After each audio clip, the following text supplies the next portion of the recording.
That insolent bastard. Buzz dash. The servants of the first prince's palace trembled at their lady's sudden cry. Until the morning greeting meeting with Her Majesty the Empress, Glenna seemed to be in a good mood. But she came back with a face as rigid as a rock. As soon as her bedroom door closed behind her, she screamed. "How dare you make fun of me, when she is nothing but a bastard sold for money? Your Majesty! That vase, no, please. It was a gift from Her Majesty the Empress. Leave me." Glenna pushed the maid who tried to stop her from throwing the vase. The maid fell to the ground, and Glenna exhaled before returning the vase to the table. "I'm not that stupid." She sighed deeply, then lay down on the couch and straightened her hair. She raised her chin proudly and began tapping the sofa's armrest with her fingertips. Her expression was calm, as if she had not exploded in anger moments ago. "It's not what the rumors say." Glenna remembered Mrs. Ambrose's appearance. She was expecting a vulgar country girl, but the woman was dressed in the latest fashions. Usually, when a girl from the countryside tries to imitate the fashions of the capital, she looks like she is wearing clothes that do not suit her. But there was no embarrassment or contradiction in Mrs. Ambrose's appearance. Even with the Empress's diamond necklace around her neck, she remained composed and confident. Her speaking style, although delicate, was sharp as if she were a woman of long standing in aristocratic society. "Where's Charlotte?" "You summoned me, Your Majesty." No sooner had Glenna spoken than a brown-haired maid approached and bowed deeply. Glenna stared at the maid for a while, then slowly opened her mouth. "So, your information could be wrong too, right? Lady Ambrose wasn't a simple-minded villager who couldn't even appear in society. Rather, she received a diamond necklace from Her Majesty the Empress." Glenna was examining her nails carefully as she continued to talk. "And you did not know that Prince Franz had brought it himself. Because of that, my position seemed extremely ridiculous." I apologize, Your Majesty." "You know what to do, right?" "Yes, Your Majesty." Charlotte responded immediately, hitting her forehead on the marble floor. Without hesitation. Glenna watched her for a long time as the maid's forehead hit the floor, tack, tack, tack.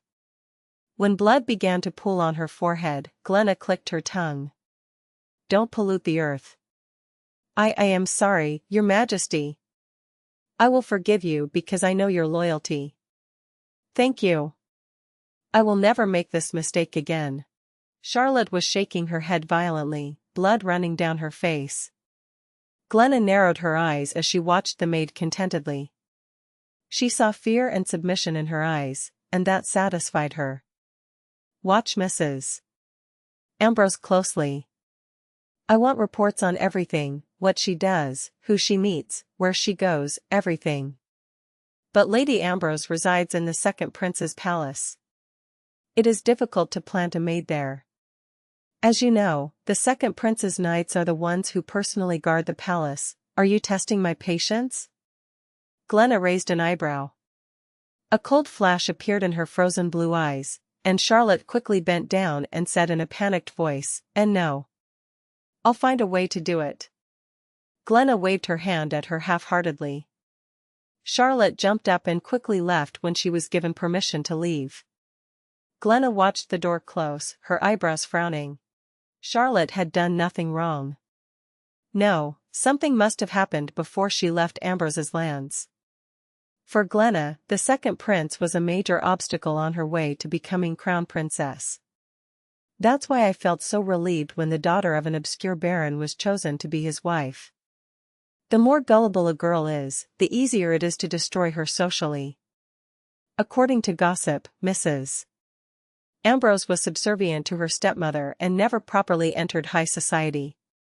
It is true that she appeared officially, but that was only because her stepmother planned to sell her to a wealthy nobleman. From what Glenna knew, the girl wasn't just naive, she was downright stupid. She is the legitimate heiress of a late baron, yet she did not claim her inheritance, but rather allowed herself to be mistreated and sold to the Imperial family. Where did that confidence come from? Lady Ambrose showed no awe before Glenna, the precious jewel and first wife of the princess. On the contrary, her behavior was bold, even provocative. How was she able to get the Empress wrapped around her finger? Glenna rubbed her temples in frustration. When Her Majesty the Empress visited to greet her in the morning, she was shocked to see that necklace adorning that girl's neck. She recognized it immediately. It was the necklace that the Empress wore at her wedding to the Emperor, the last masterpiece made by craftsman Richer. It was also the necklace that Glenna had always wanted so badly. The Empress had gifted her some jewelry before. But that diamond necklace remained carefully preserved, and was never shown to anyone. Glenna thought she would not get it until after the Empress died. But, a frivolous girl who was dragged from the countryside got it first. I'll get that necklace, whatever it takes. Glenna gritted her teeth. She's used to always getting what she wants. This time will be no exception. Especially, when her opponent is a peasant woman like Elysia Ambrose. Alicia stared at her reflection in the mirror. A sparkling diamond necklace adorned her neck, but her features were expressionless. "Ma'am, are you okay?" Sarah Alicia turned her head toward the maid. Sarah had come with her from the Ambrose mansion. When noblewomen married into the Imperial family, they were allowed to bring a maid from their family. This is to facilitate the transition to life in the palace. Elysia chose Sarah without hesitation. Sarah was her wet nurse, and they grew up together as sisters and friends. There was no one Alicia trusted more than her. "You don't look well. Can I get you chicken soup?" "You like it," Sarah said with a sweet smile. Elysia shook her head and pointed to her neck. "No soup. Just help me take off this necklace, please." "Of course. Just one moment." The clamps clicked. The sparkling diamonds came loose from her neck. Sarah placed the necklace gently in its box, her eyes contemplating its beauty with innocent admiration. "It is very beautiful. You have truly become part of the Imperial family now. There is no doubt that Her Majesty the Empress loves you very much." "Really?" "Of course. I heard that Princess Glenna wanted this necklace too. But Her Majesty gave it to you. This is not an easy matter at all." Sarah smiled happily as she handed the box to another maid. "Isolde, put it in the locker room safe. In the farthest place, right in the deep, okay?" "Naturally." Isolde answered with a slight smile and headed to the dressing room. She was one of the maids that Lucius had assigned to the palace, and he had carefully selected her as the most worthy of them all. Indeed, Isolde was exactly as Lucius described her. Cautious, efficient, and discreet. In her previous life, Isolde stayed with Elysia and walked until the end in the isolated palace. That's why, even though they met recently, Elysia did not hesitate to trust her. After Isolde left the room, only Elysia and Sarah remained in it. With Sarah's help, Elysia took off her formal clothes and put on a more comfortable home dress. As she turned around, her eyes fell on the side door leading to Franz's room. "See, what is Franz doing now?" "Sarah, do you think maybe, yes?" "Nothing.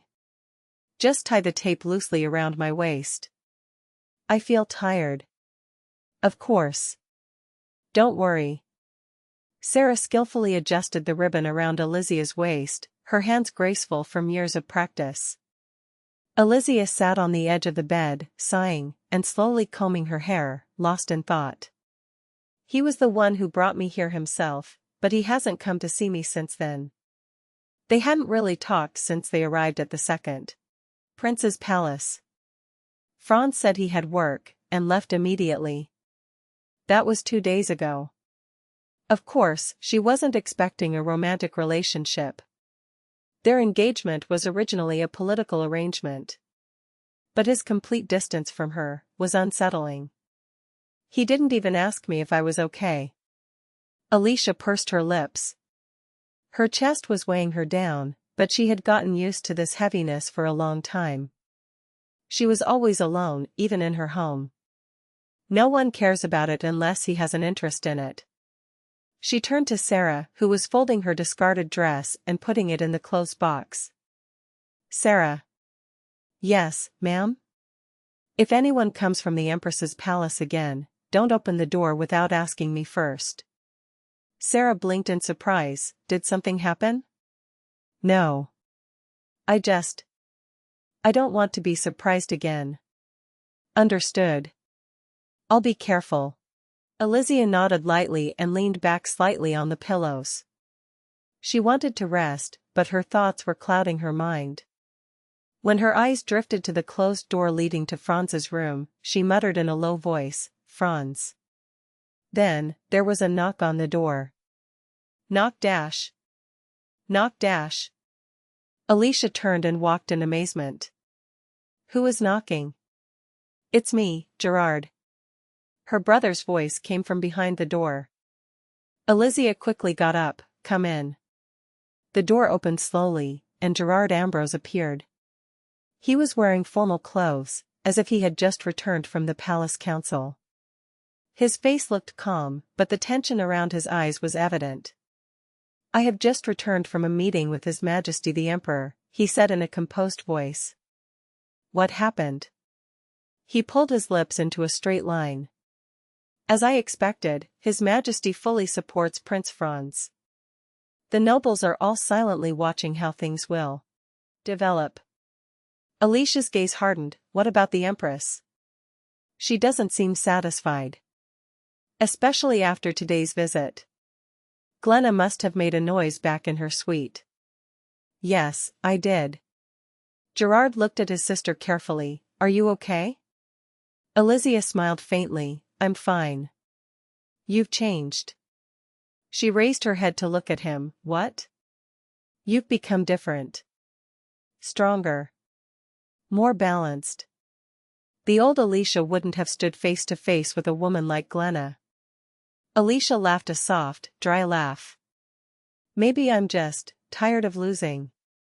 Gerard's face softened slightly. He approached her and gave her a small envelope. What is this? Information. About what is happening in the capital, and about the Empress Pavilion. Alicia opened the envelope and glanced at the carefully written notes. Her eyes narrowed. So the Empress tried to arrange a marriage between Franz and cousin Glenna. Yes. But Franz refused. That's probably why Glenna has such animosity toward you. I see. She closed the note and put it in her drawer. I'll be careful. Gerard hesitated, then said in a low voice, Do not trust anyone easily. Even those close to Franz. Alizia looked at him steadily. I won't. I will stay in the capital for a while. If you need anything, send via Sarah. Thank you, Gerard. With a final nod, Gerard walked out and closed the door behind him. When silence returned to the room, Alizia looked again at her reflection in the mirror. Her eyes, once filled with hesitation, now radiated with cold determination.